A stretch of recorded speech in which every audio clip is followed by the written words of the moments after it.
말씀을 시작하기 앞서서 한 가지 질문을 좀 드리고 시작하려고 합니다. 질문에 대해서는 속으로 한번 생각해 보시길 바랍니다. 교회가 가장 위험한 순간은 언제일까요? 교회가 가장 위험한 순간은 언제일까요? 한번 마음속으로 한번 생각해 보시면 좋겠습니다. 아마 이에 대한 질문에는 여러 답변이 나올 것 같습니다. 제가 오랫동안 신앙생활을 하진 않았지만 그럼에도 지금껏 제 나름대로 신앙생활을 하며 내린 결론은 이러합니다.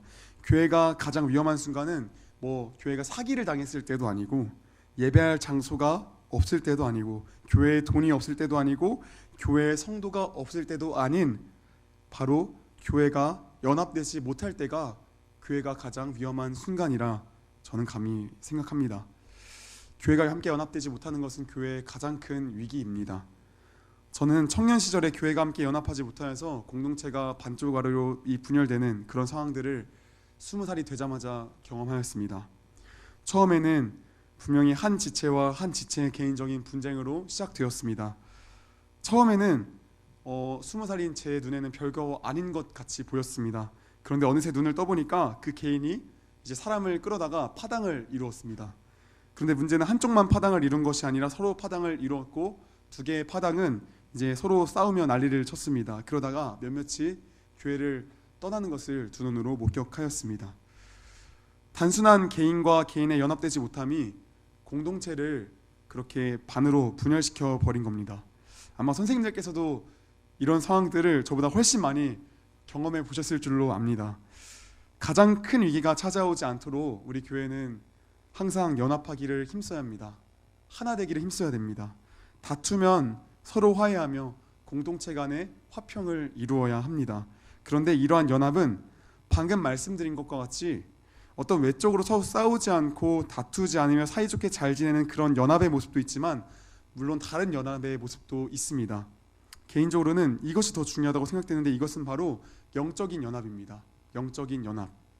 영적인 연합이 무엇입니까? 예수 그리스도라는 한 표대를 바라보면서 나아가는 것이 영적인 연합입니다. 만약 공동체가 겉으로 보기에 막 서로 싸우지 않고 다투지 않고 화평해 보이나 그 마음이 각자가 예수 그리스도라는 그 표대를 바라보지 않고 나아간다면, 각자의 소견에 옳은 것만을 바라보고 나아간다면 아마 그것은 영적인 연합을 이루지 못하는 것일 겁니다. 영적인 연합은 그렇게 너무나도 중요합니다. 영적으로 연합하면 육적인 연합은 자연스럽게 따라올 수밖에 없습니다. 그렇게 영적인 연합은 교회 안에서, 우리 안에서 너무나도 중요한 그런 사안의 문제입니다. 선생님들께 조심스럽게 여쭙고 싶습니다. 우리 중고등부는 어떤 연합의 형태로 나아가고 있습니까? 우리가 서로 치고받고 막 싸우고 욕하고 이러지는 않아서 육적으로는 이미 연합의 형태를 이뤄가고 있습니다. 그렇다면 영적인 연합은 어떨까요? 우리 중고등부는 한 표대이신 예수 그리스도를 바라보며 나아가고 있습니까? 오늘 말씀을 통해서 우리 모두 함께, 저도 물론이거니와 돌아보기를 원합니다. 또한 말씀을 통해서 영적인 연합의 모습은 구체적으로 어떤 모습인지, 어떻게 한마음 한뜻으로 예수를 바라보며 나아갈 수 있는지를 살펴보기를 원합니다. 오늘 본문은 이스라엘 백성들이 여호와께서 명하신 대로 성막을 짓고 여호와께서 명령하신 대로 그 모든 일을 행하니 성막 가운데, 회막 가운데 여호와의 영광이 충만했다는 내용이 나타나고 있습니다. 선생님들께 잠깐 질문 드리고 가겠습니다. 성막이 무엇입니까? 성막이 무엇일까요? 성막이란 하나님께서 임재하시는, 하나님께서 이스라엘 백성 가운데 거하시는 이 땅 가운데의 처소를 성막이라고 우리는 이야기를 합니다. 성막, 하나님께서 임재하시고 이스라엘 백성 가운데 거하시는 이 땅의 처소, 성막. 거의 대다수의 신앙인들이 이 내용을 알고 있을 겁니다. 그렇죠? 그런데 많은 신앙인들이 성막에 대해 놓치는 부분이 있습니다. 그것이 무엇이냐면, 성막을 생각할 때, 성막을 인식할 때, 성막의 의미를 생각할 때 성경 전체 속에서 성막을 생각하지 않고 출애굽기 안에서만 제한적으로 성막을 인식하다 보니까 성막에 담겨있는 진정한 의미를 깨닫지 못하더라는 겁니다. 이것이 무슨 말이냐면 성경 전체 속에서 성막이 어떤 역할인지를 생각하지 않고 그냥 그저 성경 읽기를 하다 보니까 출애굽기 안에 성막이 나왔고 그냥 이스라엘 백성 가운데 거하시는 처소구나, 이 정도로만 인식하고 끝나버린다는 겁니다. 성막에 대한 어떤 진정한 의미를 모른 채로 끝나버린다는 것이죠. 그렇다면 성경 전체 속에서 성막이 무엇을 의미하는 걸까요? 간단히 이야기를 해보도록 하겠습니다. 천지창조로 돌아가 보면 하나님께서는 사람을 창조하셨습니다. 그 이유가 무엇이냐면 사람과 거룩한 관계 속에서 거룩한 교제를 하시기 위함으로 사람을 창조하셨습니다. 하나님께서는 특별히 사람과 거룩한 교제를 하기 위해서 한 장소를 만드셨습니다. 인간이 머물 장소를 만드셨습니다. 그곳이 어디냐면 우리가 잘 알고 있는 에덴 동산입니다. 에덴 동산. 에덴 동산은 하나님과 인간이 거룩한 교제를 하기 위해서 만들어진 특별한 장소였습니다. 그런데 아담과 하와가 어떤 일을 하였죠? 에덴 동산에서 하나님과 거룩한 교제를 해야 하는 아담과 하와가 하나님께 반역하는 선악과를 따먹은 일이 발생했습니다. 그로 말미암아 이 세상에 죄가 들어왔고 그 특별한 공간인 에덴에서 아담과 하와는 추방당했습니다. 쫓겨났습니다. 다시는 에덴으로 돌아갈 수 없는 고통 가운데서 살다가 죽어야 하는 그런 비천한 존재로 전락하고 만 겁니다. 이때부터 인간에게는 가장 중요한 문제가 생겼습니다. 그것이 무엇이냐면 어떻게 하면 추방당한 에덴으로, 잃어버린 에덴으로 우리는 돌아갈 수 있을까? 어떻게 하면 그 에덴으로, 잃어버린 에덴으로 돌아갈 수 있을까? 어떻게 하면 하나님이 계신 그 에덴 동산으로 돌아갈 수 있을까? 이것을 다시금 이야기하면 어떻게 하면 영원한 생명이 있는 천국에 들어갈 수 있을까? 이것이 인간에게 생긴 가장 근본적인 문제가 되어버렸습니다. 그런데 참 비극적인 것은 죄인된 인간은 이 문제를 스스로 해결하고 싶어도 해결할 수 없다는 것이죠. 스스로의 힘과 지식과 노력으로는 에덴에 돌아갈 수가 없습니다. 여기서 인간의 무능력함과 소망 없음이 너무나도 절실히 나타납니다. 문제가 무엇인지 정확하게 압니다. 문제가 뭔지 압니다. 그런데 그 문제를 해결할 능력이 없는 겁니다. 그것도 모든 인간들에게 그 해결할 능력이 없는 겁니다. 그래서 인간의 삶은 필연적으로 소망이 없고 어두컴컴한 인생길일 수밖에 없는 것이죠. 그런데 오늘 본문에 등장하는 이 성막은 어두컴컴한 인간의 인생길에 한 줄기 소망의 빛을 비춰주고 있는 겁니다. 왜입니까? 인간이 다가갈 수 없는 그 하나님께, 거룩하신 하나님께서 죄인된 인간들에게 먼저 찾아오셔서 내가 너희와 함께하고 내가 너희 가운데 거하겠다는 것을 시각적으로 보여주며 허락하는 것이 무엇이냐면 성막이기 때문입니다. 성막입니다. 특별히 더 구체적으로 이 성막에 대해 파고 들어가서 이야기를 하면은 하나님께서 성막 어디에 임하십니까? 성막 어디에 임하시죠? 지성소입니다. 지성소에 하나님께서 임하십니다. 이 지성소는 함부로 죄인된 인간이 들어갈 수 없는 그런 공간입니다. 함부로 들어갔다가는 바로 즉사합니다. 휘장 넘어 있는 그 성소도 마찬가지입니다. 이것은 하나님께서 이스라엘 백성과 함께 하시지만 하나님께 나아갈 수 없는 상태인 것입니다. 이스라엘 백성들이 광야 생활을 하는 그 과정 가운데 그 성막이 어디에 위치해 있었죠? 이스라엘 진영 가운데 정 가운데 위치해 있었습니다. 하나님께서 그들과 함께 계셨지만 이 성소와 지성소로는 죄인된 인간이 들어갈 수 없는 겁니다. 하나님은 바로 옆에 계시지만 하나님을 직면할 수 없는 그런 상태. 그런데 이러한 구조가 에덴 동산에 들어가지 못하는 인간의 구조와 똑같은 겁니다. 여전히 인간은 죄인이어서 하나님 앞에 설 수가 없는 존재인 겁니다. 그런데 후에 하나님께서 어떤 날을 허락하시죠? 어떤 날을 허락하시죠? 대속죄일을 허락하십니다. 대속죄일이 무엇입니까? 레위기 16장에 기록이 되어 있습니다. 이 대속죄일은 1년에 딱 한 번, 두 번도 아니고 세 번도 아닌 딱 한 번, 그 누가 들어가냐면 대제사장이 이스라엘의 온 회중의 그 죄를 사함받기 위해 지 성소까지 나아가는 날입니다. 단 한 번. 이것이 무엇을 의미합니까? 절대로 하나님께 나아갈 수 없는, 에덴으로 돌아갈 수 없는 그 인간이 최초로 하나님 앞에 선 겁니다. 최초로 잠깐이나마 에덴 동산에 들어간 겁니다. 소망이라고는 단 하나도 없는 어두컴컴한 인간의 인생길에 하나님께서는 이 사건을 통해서 그 신랄 같은 그 소망의 빛을 인간에게 비춰주신 겁니다. 그리고 후에 이 소망이 무엇으로 완성이 되어집니까?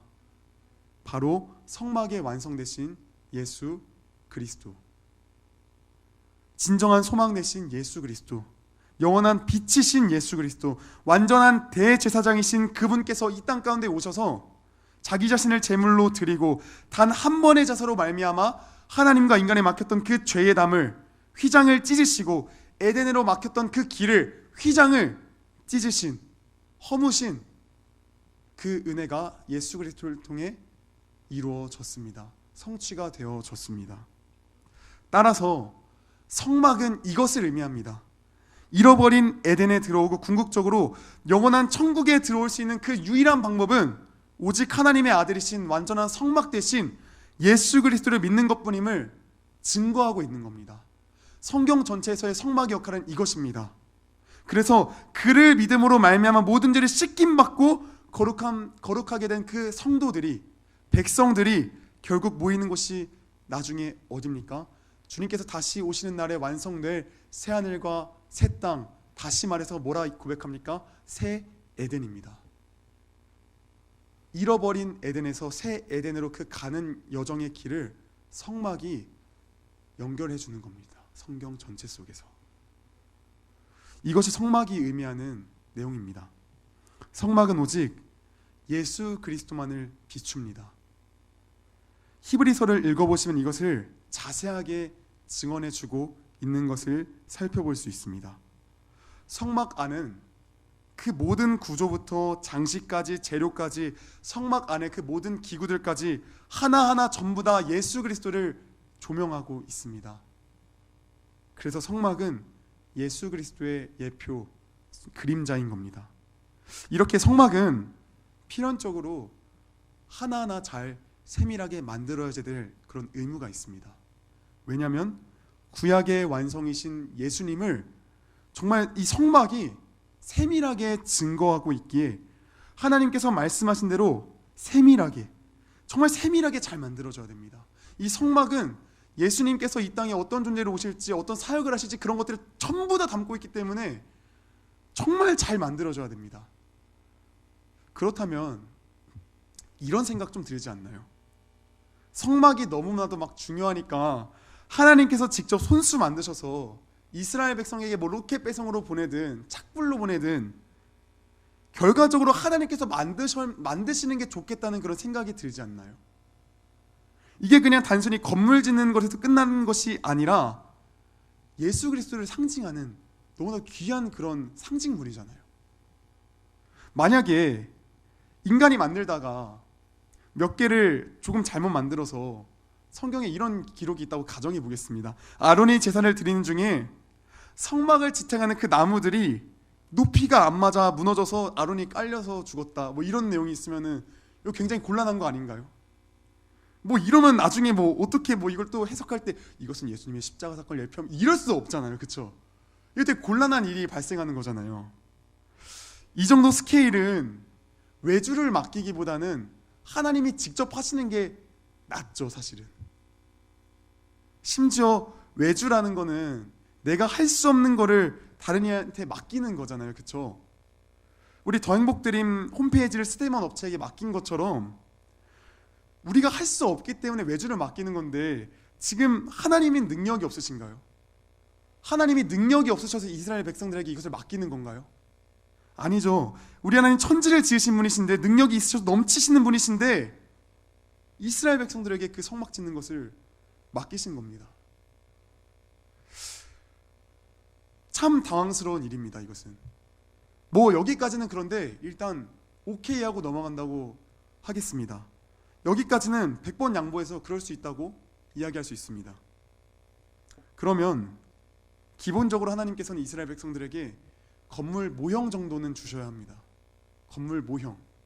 그 아시죠? 건축학과 나온 애들이 맨날 밤새 가지고 만든 그 성막 그 건물의 모형들 아시죠? 3D로 해가지고 그 이렇게 건물 지어 그런 거 정도는 주셔야 이스라엘 백성들이 헷갈리지 않고 잘 만들 수 있지 않을까요? 그런데 굉장히 난감한 사실이 무엇입니까? 하나님께서는 모세에게 구두로만 말씀하셨다는 거예요. 어떤 설계도나 이렇게 만들라는 이미지도 없이 말로만 성막을 이렇게 만들어야 된다고 설명하시는 거예요. 이 내용이 출애굽기 25장부터 31장 가운데, 물론 그 안에 성막에 대한 내용만 있는 것이 아니라 제사장에 대한 어떤 기록도 있지만 25장부터 31장이 기록이 되어 있는데, 선생님들 혹시 이 부분을 읽으시면서 성막을 어떻게 지어야 할지 막 이미지가 떠오르고 막 감이 오시나요? 막 머릿속에 하나님께서 모세에게 말씀하실 때 몇 큐빅 몇 큐빅으로 만들고 이렇게 만들라 하실 때 막 상상이 막 되시나요? 만약에 이미지가 떠오르고 감이 온다면 우리가 이 부분을 읽을 때 안 잘 겁니다. 졸지 않을 겁니다. 안 졸릴 겁니다. 너무나도 재밌게 읽을 겁니다. 제가 만약 그 모세였다면은 이거는 너무 막막한 일입니다. 하나님께서 이거는 이렇게 만들어야 하고 이건 이렇게 만들라고 말씀하실 때 속으로 이걸 어떻게 만들어야 하지? 도대체 나무들은 어떻게 다듬어야 되고 실들은 어떻게 정교하게 수놓아야 하고 뭐 이렇게 할 것인가 어떻게 실들을 수놓아야 되고 또 언약궤의 두 그룹들의 모습은 어떻게 만들 것이며 이 그룹들의 날개가 과연 어깨부터 나오게 해야 되는 건지 허리부터 나오게 되는 건지 아니면 손끝에서 날개가 나와야 되는 건지 헷갈리는 그 모형들 너무 막막했을 것 같습니다. 제가 모세였다면. 참 그래서 하나님께서는 이 일을 감당할 수 있는 기술자들을 세우십니다. 출애굽기 31장 2절부터 6절 말씀 우리 같이 한번 읽어보도록 하겠습니다. 같이 한번 읽어보겠습니다. 내가 유다 지파 훌의 손자여 우리의 아들인 부살레를 지명하여 부르고 하나님의 영을 그에게 충만하게 하여 지혜와 총명과 지식과 여러 가지 재주로 정교한 일을 연구하여 금과 은과 노스로 만들게 하며 보석을 깎아 물리며 여러 가지 기술로 나무를 새겨 만들게 하리라. 내가 또 단지파 아히사막의 아들 오홀리압을 세워 그와 함께하게 하며 지혜로운 마음이 있는 모든 자들에게 내가 지혜를 주어 그들이 내가 하나님께서는 부살레를 부르시고 그를 돕는 오홀리압을 세워 여러 기술자들과 함께 그 성막 짓는 일들을 감당하게 하셨습니다. 여기서 중요한 사실 한 가지를 우리는 발견할 수 있습니다. 부살렐과 오홀리압 그리고 그 밖에 여러 기술자들은 이미 기술적으로 훌륭한 사람들이었습니다. 이미 라이센스가 있는 사람들이었습니다. 그런데 성경은 그 누구에게도 그의 능력이 대단하였기 때문에 그가 이런 기술이 엄청나게 뛰어났기 때문에 성막 짓는 일에 불렀다라고 첨언하지 않습니다. 오히려 부살렐과 오홀리압 그 밖의 모든 기술자들에게 하나님께서 지혜를 주셨기에 그 모든 일을 감당할 수 있다라고 성경은 증언하고 있습니다. 그 말씀 구절 다시 한번 띄워주시면 감사하겠습니다. 그 말씀 구절 다시 한번 혹시 띄워주시겠나요? 네. 저기 뭐라 기록되어 있죠? 내가 지혜를 주어. 내가 지혜를 주어. 사랑하는 선생님들, 하나님께서 우리에게 어떤 사역을 하게 하실 때에 그 사역이 우리에게 있어서 부담스럽게 다가올 때가 있습니다. 그런데 그 사역이 부담스럽게 여겨지는 가장 근본적인 이유가 무엇이냐면 내가 하려고 하기 때문입니다. 나 자신의 힘으로 하려고 하면 우선적으로 나 자신의 능력을 통해 할 수 있는 것을 그 결과치를 먼저 우리는 잽니다. 내 능력이 이 정도니까 이 결과치는 이 정도까지 나오겠다. 먼저 잽니다. 그런데 내가 가진 능력과 자원이 어떻죠? 유한합니다. 내가 가진 능력은 이 정도밖에 안 됩니다. 그렇기 때문에 하나님께서 이 일을 하라고 하셨을 때 내 가진 능력은 이거밖에 안 되니까 결과치도 이거밖에 안 나옵니다. 내가 하려고 하니까.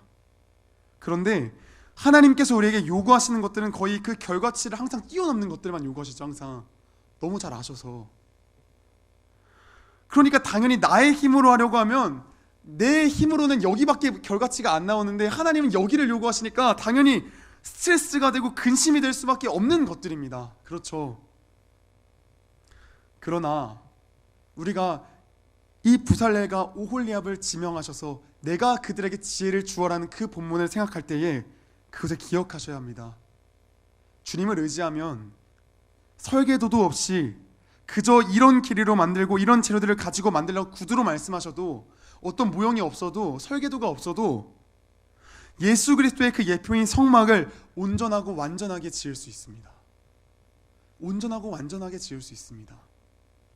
왜냐하면 우리가 의지하는 그 주님은 한계가 없으시고 그 능력이 무한하시고 전능하신 하나님이시기 때문에 할 수 있는 겁니다. 다시금 돌아와서 그렇게 하나님께서는 부살렐과 오홀리압 그리고 여러 기술자들을 부르셔서 성막을 짓게 하셨습니다. 그런데 문제가 한 가지가 더 있었습니다. 그것이 무엇이냐면 성막을 만들 사람은 있는데 건축 자재가 없는 겁니다. 이것은 마치 7성급 호텔에 총괄 셰프는 있는데 음식 재료는 하나도 없는 그런 상황과 마찬가지인 것이죠. 대략 난감한 상황이 펼쳐졌습니다. 이런 상황 가운데 모세가 어떻게 합니까? 백성들에게 이렇게 이야기를 합니다. 출애굽기 35장 4절부터 5절 말씀 함께 읽도록 하겠습니다. 함께 읽습니다. 모세가 이스라엘 자손의 온 회중에게 말하여 이르되 여호와께서 명령하신 일이 이러하니라. 이르시기를 너희의 소유 중에서 너희는 여호와께 드릴 것을 택하되 마음에 원하는 자는 누구든지 그것을 가져다가 여호와께 드릴지니. 아멘. 말씀을 따로 찾아보진 않겠지만 하나님께서는 이미 출애굽기 25장 1절부터 9절까지 모세에게 백성들에게서 성막의 재료를 거두라고 이미 말씀을 하셨습니다. 이미. 그래서 모세는 여호와께서 말씀하신 대로 백성들에게 이야기를 하고 성막의 재료를 걷는 겁니다. 그런데 여기서 중요한 것은 모세가 지금 이야기하는 이 대상들은 이스라엘 자손의 장로들이 아닙니다. 이스라엘 자손들의 어떤 권사들도 아닙니다. 이스라엘 자손들의 사역자들도 아닙니다. 집사들도 아닙니다. 청년들도 아닙니다. 모세는 지금 이스라엘 온 회중에게 지금 이야기를 하고 있는 겁니다. 온 회중 가운데서 마음에 감동 있는 그 모든 사람은 예물을 여호와께 가져오라고 지금 이야기를 하고 있는 겁니다. 왜 온 회중에게 지금 이야기를 하고 있는 걸까요? 그저 한 명이 독박 쓰고 좀 더 가져오면 되지 않습니까? 그 공동체 가운데서 재산이 좀 있는 사람들이 다른 사람 몫까지 같이 내면 되지 않습니까? 그렇죠. 그런데 성경은 그렇게 이야기를 하지 않습니다. 하나님의 사역을 함에 있어서는 일부만 참여하는 것이 아니라, 돈 있는 사람만 참여하는 것이 아니라, 재능 있는 사람만 참여하는 것이 아니라 모든 이가 참여하여 공동체가 연합하여 하나님의 영광에 참여하는 자가 되어 그 기쁨을 모든 공동체의 일원이 누리라고 지금 이야기를 하는 겁니다. 그래서 출애굽기 35장 말씀에서 지금 뭐라고 이야기하는지 아십니까? 35장 말씀 5절 후반절부터 우리 9절까지 같이 한번 읽어보도록 하겠습니다. 함께 읽습니다. 곧 금과 은과 놋과 청색, 자색, 홍색 실과 가는 배실과 염소털과 붉은 물들인 수량의 가죽과 해달의 가죽과 조각목과 등유와 및 관유에 드는 향품과 분야랄 향을 만드는 향품과 호마노며 에봇과 흉패에 물릴 보석이니라. 아멘. 왜 갑자기 이 본문을 제가 읽었을까요? 사실 저도 그동안 이 본문을 많이 읽어봤지만 그냥 쑥 지나가는 내용 중에 하나였지만 설교를 준비하면서 이 본문을 읽는데 참 이런 생각이 들었습니다. 선생님들, 하나님께서 백성들에게 요구하는 그 성막 재료들에는 보석만 있지 않았습니다. 금만 있지 않았습니다. 향품만 있지 않았습니다. 그 당시 비쌌던 온갖 형형색색의 실들도 있지 않았습니다. 그것만 있지 않았습니다. 성막의 재료들에는요, 쉽게 구할 수 있는 동물의 털도 있었고요, 양의 가죽도 있었고요, 내가 끼고 있는 이집트를 탈출할 때 이집트 사람들에게 받았던 팔찌도 있었고요, 목걸이도 있었고요, 그리고 쉽게 구하던 놋도 있었습니다. 또 광야에서 자라나는 그 나무들, 그 나무들을 베어서 물론 손질을 정말 오랫동안 해야 하지만 조각목도 있었습니다. 이게 무슨 소리입니까? 하나님께서 이스라엘 모든 회중이 아니라 일부만 참여하기를 원하셨다면 금과 보석과 향품만 요구해야 됩니다. 그러나 하나님께서는 모두가 참여하길 바라는 그 마음 가운데 동물의 털도 요구하셨고 놋도 요구하셨고 정말 정성을 다해 손질해야 되는 광야에서 쉽게 볼 수 있는 조각목도 요구하셨습니다. 오늘날 많은 교회 가운데 모든 성도가 한마음 한뜻 되어 연합하지 못하는 이유가 저는 여기 있다고 저는 생각합니다. 나는 집에 있는 놋을 가져갔습니다. 그런데 옆 사람을 보니까 휘황찬란하고 반짝거리는 보석을 가져온 겁니다. 나는 어제 점심에 하나님께 드리려고 밥도 안 먹고 염소의 털을 열심히 밀어서 다음날 아침에 가져갔습니다. 그런데 그 옆 사람을 보니까 당시에 흔하지 않은 그 형형색색의 그 실들을 완전 많이 가져온 겁니다. 이런 것들을 보면 어떤 기분이 들까요? 옆 사람을 보니까 내 자신이 가져온 게 너무 초라해 보이는 겁니다. 남보다 조금 더 좋은 걸 가져가면 사실 교회는 인정을 해주는 게 그동안에 사실 봐왔던 한국교회의 아픔이 아닙니까? 남보다 조금 더 좋은 걸 가져가서 나 자신이 조금 더 인정받고 싶은데 옆 사람이 더 좋은 걸 가져와가지고 나보다 막 인정받으니까 그게 기분이 좋지가 않은 겁니다. 사랑하는 선생님들, 하나님의 사역을 함에 있어서 하나님께서 우리에게 많은 것들을 요구하십니다. 그런데 그 가운데서 잘하고 못하고가 중요하지 않습니다.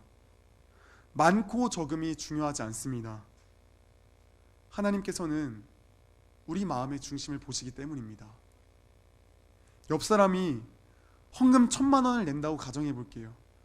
옆 사람이 헌금 1,000,000원을 낼 때 내 수중에 돈이 없어서 그저 11조 봉투에 돈만 써서 내도 그 마음을 하나님이 보신다는 겁니다. 사람에게 인정받으려고 하다 보니까 오늘날 많은 교회가 연합하지 못하는 겁니다.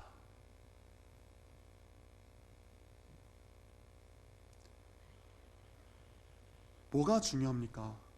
퀄리티가 뭐가 중요합니까? 돈이 많고 적음이 뭐가 중요합니까? 저 옆 사람이 나보다 더 좋은 보석을 가져왔다니 뭐가 중요합니까? 나의 삶에 최선을 드리는 그게 중요한 거 아닙니까? 하나님께서 요구하신 그 안에 들어가 있으면 되는 거 아닙니까? 선생님들, 이걸 기억하셔야 합니다. 저를 예로 들면 저에게는 맛있는 음식을 할 수 있는 은사가 없습니다. 아마 제가 음식을 하면 그날은 음식물 쓰레기 봉지를 5리터짜리를 좀 써야 될 겁니다. 그런데 저한테는 맛있는 음식을 할 수 있는 은사는 없지만 설거지를 할 수 있는 은사가 있습니다. 그리고 저에게는 데코를 할 수 있는 그런 은사도 없습니다. 왜냐하면 저는 손재주가 영에 수렴하다 보니까 항상 고등학교 시절에 애들이 교회에 모여서 데코를 할 때면은 저는 그 옆에서 손가락만 빨고 있었습니다. 같이 거기서 이제 장난만 치고 있었습니다. 그런데 저에게는 그것들을 치우는 은사가 있었습니다. 사랑하는 선생님들, 내가 보기에 좋아 보이는 것들 못할 수 있습니다. 그러나 남들에게 인정받지 못하지만 꼭 해야만 일들 중에서 나에게 주어진 은사가 분명히 있습니다. 인정받고자 하는 그 마음들 내려놓고 내가 할 수 있는 부분에서, 내가 위치한 그 자리에서 최선을 다하면 됩니다. 우리가 각자에게 주어진 자리에서 최선을 다할 때 공동체는 연합할 수밖에 없습니다. 연합할 수밖에 없습니다. 또 우리가 여기서 무엇보다 잊지 말아야 할 그런 사실 한 가지가 있습니다. 출애굽기 35장 29절 말씀을 세번역 성경으로 읽으면 이렇게 기록이 되어 있습니다. 스스로 바치고 싶어하는 모든 남녀 이스라엘 자손이 주님께서 모세를 시켜 명하신 모든 것을 만들려고 기쁜 마음으로 물품을 가져다가 주님께 바쳤다. 이스라엘 백성들이 기쁜 마음으로 물품을 가져다가 주님께 바쳤습니다. 기쁜 마음으로. 왜 기쁜 마음으로 바칠 수 있었냐면 이스라엘 백성들은 출애굽하며 시내산에 이르기까지, 그리고 시내산에서도 이 본문 35장 말씀 조금만 앞으로 가면 금송아지 사건이 바로 앞에 있죠. 그런 온갖 하나님께 반역과 원망과 불평을 일삼았지만 하나님은 그들을 결국 품으셨거든요. 하나님의 사랑을 이스라엘 백성들이 아니까 자연히 그 행함이 따라왔던 겁니다. 우리가 하나님의 일을 할 때에 선행되어야 하는 것은 사실 그 어떠한 것도 아닙니다. 하나님의 사랑을 먼저 알아야 됩니다. 하나님의 사랑을 알아야 무엇이든 기쁨으로 행할 수 있습니다.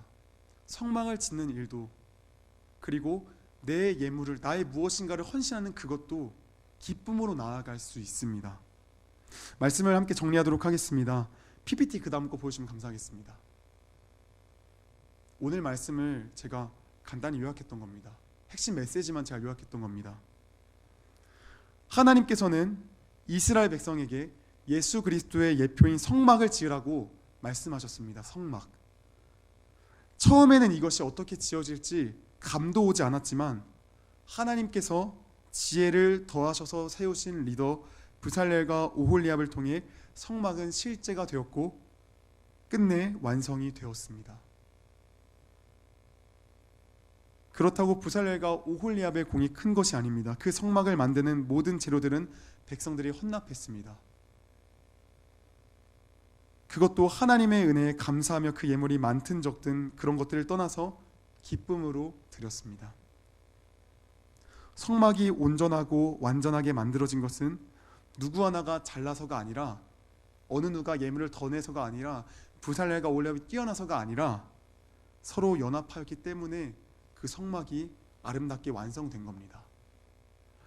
사랑하는 선생님들, 오늘 본문에서 알 수 있듯 우리도 하나님을 사랑함으로 주를 의지하고 내가 있는 자리에서 최선을 다하며 연합에 힘써 나아갈 때 오늘의 본문에서 증거하듯 성막 가운데 하나님의 영광이 임할 것입니다.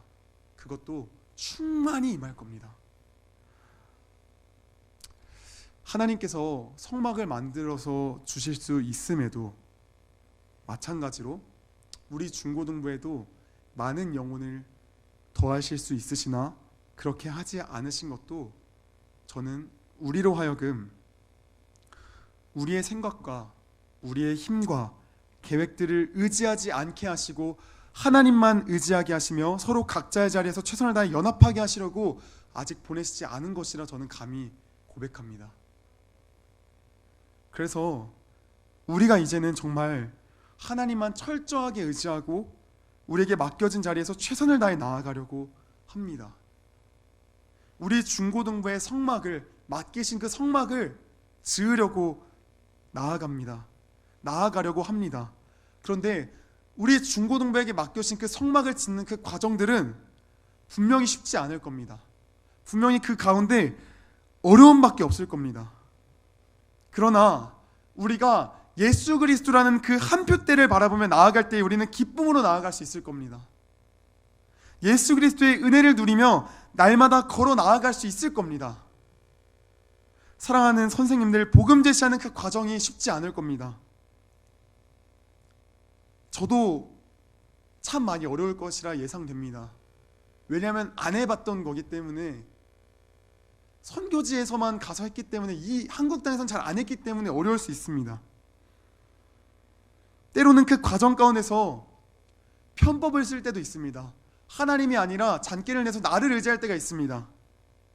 또 남과 비교할 때도 있을 겁니다.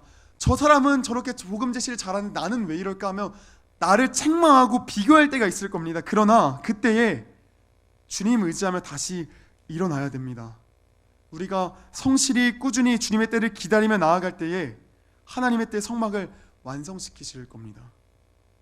하나님의 임재가, 그 영광이 매 순간마다 임하는 그런 중고등부가 되어질 것입니다.